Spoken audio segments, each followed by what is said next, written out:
भारत माता की, भारत माता की, भारत माता की। कुछ ही सेकंडों में आप लाइव वीडियो देख रहे हैं समाचार कैरी के सौजन्य से। और ये काफिला राजस्थान के मुख्यमंत्री भजनलाल शर्मा सेंटर में यहाँ पर भारतीय जनता पार्टी की प्रत्याशी कृष्णा गहलोत जी के समर्थन में जन आशीर्वाद रैली को संबोधित करने के लिए यहाँ पर पहुंच चुके हैं। राजस्थान के मुख्यमंत्री हैं जो यहाँ पर पहुंच चुके हैं, भजनलाल शर्मा जी। और यहाँ पर जो जन आशीर्वाद रैली को लेकर के आप देख पा रहे हैं लाइव वीडियो में तस्वीरें यहाँ पर आप देख रहे हैं। मुख्यमंत्री यहाँ पर पहुंच चुके हैं और ये जन आशीर्वाद रैली के कुछ ही सेकंडों में हम आपको लाइव तस्वीरें यहाँ पर दिखाएंगे। भजनलाल जी का जय श्री राम, भजनलाल जी का जय श्री राम।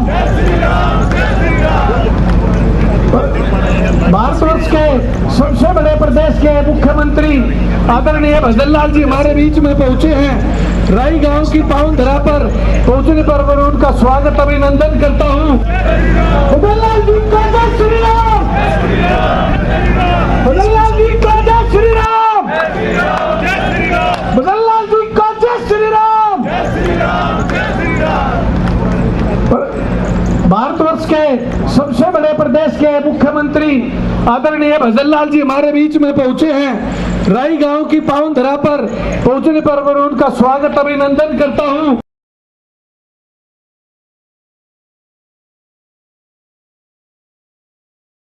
पहले भी यहाँ से चुनाव लड़ा है, आप इनको अच्छी तरह से जानते हो। इनको सिर्फ फीस है तो आपकी फीस है, इनको जज्बा है तो अपने राज्य क्षेत्र के विकास का जज्बा है। मैं अगर बात करूं कांग्रेस के भ्रष्ट कारनामे की तो आपने पूरा देखा है। और जिस तरह से कांग्रेस ने अपने कार्यकाल में हरियाणा के अंदर काम किया है, आप देखते थे अफसरों की क्या स्थिति थी, हमारे युवाओं की क्या स्थिति थी, युवा हमारा किस तरह से देखता था, युवाओं की नौकरी लगती थी तो किस तरह का भ्रष्टाचार होता था। और हमने कहा था राजस्थान के अंदर कांग्रेस की सरकार ने 19 में से 17 पेपर लीक किए थे। हमने चुनाव से पहले कहा था कि हम SIT गठित करेंगे और जिन्होंने किसान और मजदूर के बेटों को आंखों में आंसू लाने का काम किया है, हम एक को भी छोड़ने वाले नहीं है। और आपने देख लिया कि हमने SIT गठित भी की और कम से कम 150 लोगों को जेल की सलाखों के अंदर भी डाला और अभी और आने वाले हैं। मैं आपको कहना चाहता हूँ ये भारतीय जनता पार्टी है। भारतीय जनता पार्टी किसी जाति की पार्टी नहीं है, किसी वंश की पार्टी नहीं है, किसी परिवार की पार्टी नहीं है, ये आम जन की पार्टी है। एक मेरे जैसा छोटा सा कार्यकर्ता जो किसान के घर से निकल करके आया, छोटे गांव से निकल करके आया, सरपंच के रूप में मैंने काम किया, पार्टी के विभिन्न दायित्वों पर काम किया और आज आपके सामने पार्टी ने मुझे जो सम्मान दिया है वो आपके सामने है। इसलिए मैं कहना चाहता हूँ मेरे भाई और बहनों, हमारा कार्यकर्ता जो है उनको भी मैं कहना चाहता हूँ कि आप आगे आइए। ये भारतीय जनता पार्टी जनमानस की पार्टी है। ये कभी कभी कहते हैं बरगलाने का काम करते हैं। मैं कहना चाहता हूँ SC के भाइयों से, अरे ये तो वो कांग्रेस है जिन्होंने बाबा साहब को टिकट भी नहीं दिया और जब वो चुनाव में खड़े हुए तो उन्होंने हराने का काम किया। ये वो कांग्रेस है। ये कहती है कि हम SC और ST का भला करेंगे। आपने कभी SC ST का भला नहीं किया, आपने हमेशा बरगलाने का काम किया।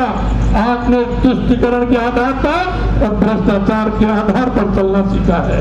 मैं आपसे अंत में इतना ही निवेदन करना चाहता हूँ मेरे भाई और बहनों, ये आपने सबने देखा है और जिस तरह से आपने ये भी देखा है हमारे राजस्थान और हरियाणा का एक मेल और है, क्योंकि हमारे राजस्थान का किसान का बेटा, मजदूर का बेटा सेना में रहता है और आपके किसान का बेटा भी हमारा सेना में रहता है।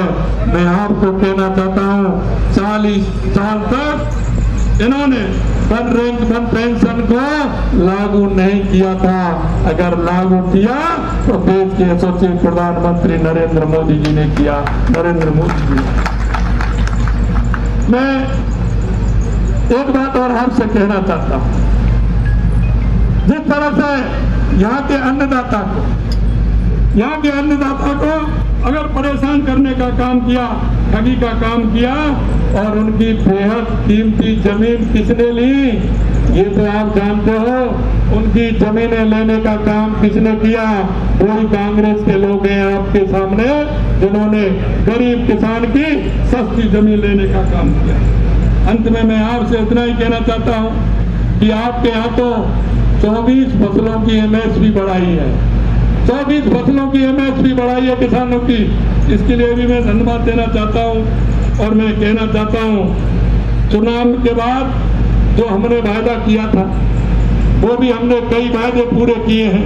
अगर मैं उनको सुनाऊं तो बहुत सारी इस तरह की सूची है कि जिनको मैं करूंगा, लेकिन मैं एक ही बात आपसे अंत में कहना चाहता हूँ, इस कांग्रेस जब चुनाव आते हैं तो बरगलाने का काम करती है, झूठ का काम करती है, लोगों को बहकाने का काम करती है। हमेशा इन्होंने काम नहीं किया, कभी काम नहीं किया। और सच माने में अगर मैं कहूं, 2014 के बाद देश के यशस्वी प्रधानमंत्री नरेंद्र मोदी जी ने इन राजनीतिक पार्टियों को भी बदलने के लिए मजबूर कर दिया और राजनेताओं को भी मजबूर कर दिया। वो चाहे कुर्ते के ऊपर पहने, लेकिन ऐसे लोगों को जो सिर्फ एक ही जगह पर जाते थे, वो कुर्ते के ऊपर वो भी जगह पहनने लग गए हैं।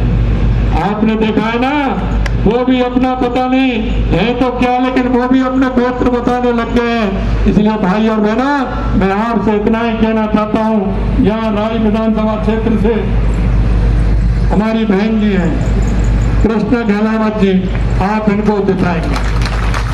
और मैं इसलिए कहना चाहता हूँ, देखिए कोई सच्चा आदमी ऐसे दुख और दर्द को समझ सकता है। राजनीति के अलावा सामाजिक सरोकार के काम में देश के सबसे प्रधानमंत्री नरेंद्र मोदी जी करते हैं। आपने देखा होगा 2 अक्टूबर 2014 को सफाई अभियान चला करके देश में एक वातावरण बनाने का काम और आज स्वच्छता का काम देश के सबसे प्रधानमंत्री नरेंद्र मोदी जी ने लिया है। हम सामाजिक सरोकार के कार्य भी करते हैं, जिससे व्यक्ति स्वस्थ रहे और स्वच्छ रहे और स्वस्थ भी रहे। दूसरा काम जो हरियाणा की धरती ने उन्होंने प्रारंभ किया, बेटी बचाओ बेटी पढ़ाओ का नारा दिया था। कभी कांग्रेस ने सोचा था क्या? कभी उस लिंग अनुपात के बारे में सोचा था क्या?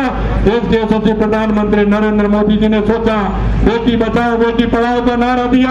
आज हरियाणा के अंदर भी, राजस्थान के अंदर भी उस लिंग अनुपात में कितना फर्क आया है वो आपको देखने को मिलेगा।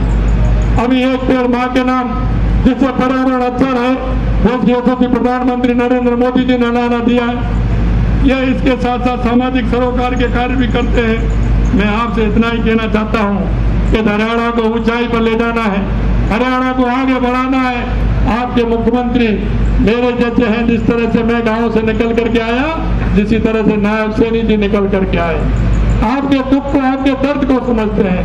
इसलिए मैं आपसे अपील करना चाहता हूँ कि हमारी कृष्णा गहलावत जी को ज्यादा से ज्यादा वोटों से जिता करके उनको विधानसभा में पहुंचाना है। एक गारंटी आपकी मैं भी लेकर के जाऊंगा, ये आप निश्चित मान लीजिए। आप बहन जी को जिता करके भेजेंगे, मैं आपको तारीख बताऊंगा, आपके बीच में दूसरी बार में जीतने के बाद मैं आपके बीच में आऊंगा, मैं आपके बीच में आऊंगा। और मैं एक और कहना चाहता हूं, आपके किसी भी तरह की कोई बात होगी, आपके एक नहीं 2 मुख्यमंत्री आपके बीच में काम करेंगे, ये भी मैं आपको विश्वास दिलाता हूं। मित्रों, अंत में इतना ही कहना चाहता हूं कि हम सबको सोच करके विचार करके हमने, क्योंकि डबल इंजन की सरकार बनानी है और डबल इंजन की सरकार देश के अंदर हमारा विकसित भारत बने, विकसित हरियाणा बने, विकसित राजस्थान बने, हर प्रदेश विकसित बने, इस थीम पर हमें काम करना है। आप सभी ने जितना सम्मान दिया, आपका उत्साह और उमंग में देख रहा हूँ कि बहन कृष्णा गहलावत जी निश्चित रूप से जीतेंगे। आप सभी से यही है, आपको जिताना है।